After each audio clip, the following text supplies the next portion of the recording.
آج صہیونیت کا ناسور دنیا پر راج کر رہا ہے۔ عالمی ادارے اور طاقتیں صہیونیت کے سامنے مکمل طور پر سرنگوں ہو چکی ہیں۔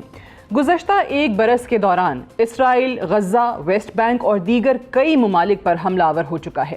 دیگر ممالک میں لبنان، شام، یمن اور ایران شامل ہیں۔ ایک طرف اسرائیل اپنے ہمسایہ ممالک پر حملہ آور ہے، دوسری طرف اسرائیل ایک عالمی ادارے کے خلاف لفظی جنگ کے ساتھ ادارے کے ساتھ منسلک افراد کا قتل عام کر رہا ہے۔ ہم اقوام متحدہ کی بات کر رہے ہیں۔ گزشتہ کئی ہفتوں کا اگر تذکرہ کیا جائے تو اسرائیلی وزیر اعظم نیتن یاہو جنرل اسمبلی کے فلور پر تقریر کرتے ہوئے عالمی ادارے کو ایک حقیر لاش اور اندھیرے کا گھر قرار دیتے ہوئے کہہ چکے ہیں کہ یہاں صرف اور صرف یہودیوں کے خلاف دشمنی اور نفرت کا اظہار کیا جاتا ہے۔ اسرائیل کے سبکدوش ہونے والے سفیر نے جنرل اسمبلی کے پوڈیم پر کھڑے ہو کر اقوام متحدہ کے چارٹر کو پھاڑتے ہوئے کہا تھا کہ نیو یارک میں اقوام متحدہ کے ہیڈ کوارٹرز کو زمین سے ختم کر دینا چاہیے۔ اسرائیل پر ایران حملے کے بعد اسرائیلی وزیر خارجہ نے اقوام متحدہ کے جنرل سیکریٹری پر مذمت نہ کرنے کا الزام لگاتے ہوئے اسرائیل میں پرسونا نان گراٹا قرار دیتے ہوئے ملک میں ان کے داخلے پر پابندی لگائی تھی۔ اقوام متحدہ کی طرف سے نسل کشی کے خلاف شواہد اکٹھے کرنے والے ادارے کو کام سے روک دیا گیا۔ اسرائیلی پارلیمنٹ نے اقوام متحدہ کے ذیلی ادارے United nations relief and works agency کو ایک دہشت گرد تنظیم قرار دیا۔ گزشتہ 12 ماہ کی کارروائی کے دوران اسرائیلی افواج کی طرف سے اقوام متحدہ کے اسکولوں، گوداموں اور پناہ گزین کیمپوں کو نشانہ بنایا گیا۔ اقوام متحدہ سے منسلک اداروں پر حملے کے نتیجے میں 228 ملازمین کو قتل کیا گیا۔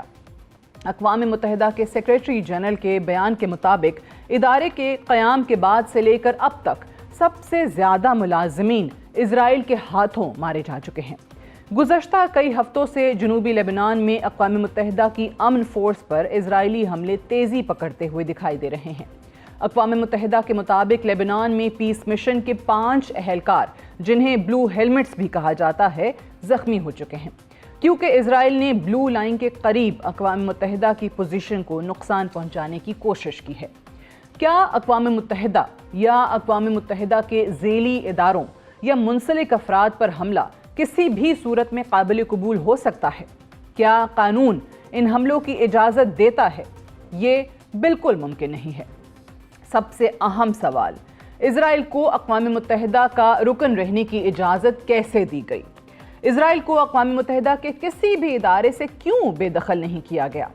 اقوام متحدہ کے ریکارڈ کے مطابق بہت سارے ممالک انسانیت کے خلاف کام کرنے کے مرتکب ہو چکے ہیں۔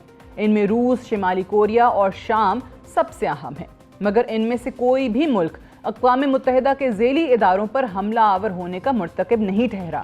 ان میں سے کوئی بھی ملک عالمی ادارے کے ملازمین کے قتل کا ذمہ دار قرار نہیں دیا گیا۔ کسی بھی ملک نے اقوام متحدہ کی سلامتی کونسل کی 60 سے زائد قراردادوں پر عمل کرنے سے انکار نہیں کیا۔ اور سب سے اہم یہ کہ دنیا کے کسی بھی رکن ملک نے اقوام متحدہ کے سیکریٹری جنرل کو پرسونا نان گراٹا ٹھہرانے کی جرات نہیں کی۔ اقوام متحدہ کے چارٹر کے آرٹیکل 6 کے مطابق اقوام متحدہ کا کوئی رکن ملک جس نے موجودہ چارٹر میں شامل ضوابط کی مسلسل خلاف ورزی کی ہے، سلامتی کونسل کی سفارش پر جنرل اسمبلی اسے تنظیم سے نکال سکتی ہے۔ اب سوال اٹھایا جا سکتا ہے کہ ابھی تک کسی بھی رکن ملک کو اقوام متحدہ سے بے دخل نہیں کیا گیا۔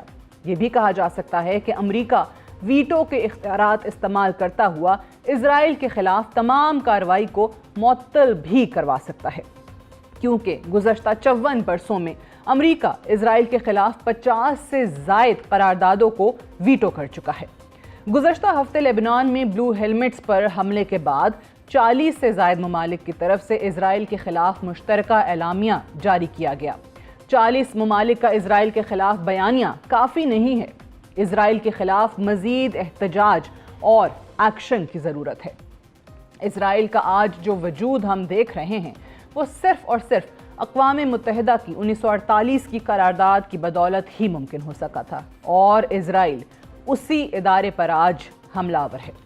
اقوام متحدہ کی اتھارٹی آج بھی بہت اہمیت کی حامل ہے، اور اسرائیل جیسی روگ سٹیٹ کو کسی بھی صورت کھلی چھٹی نہیں ملنی چاہیے۔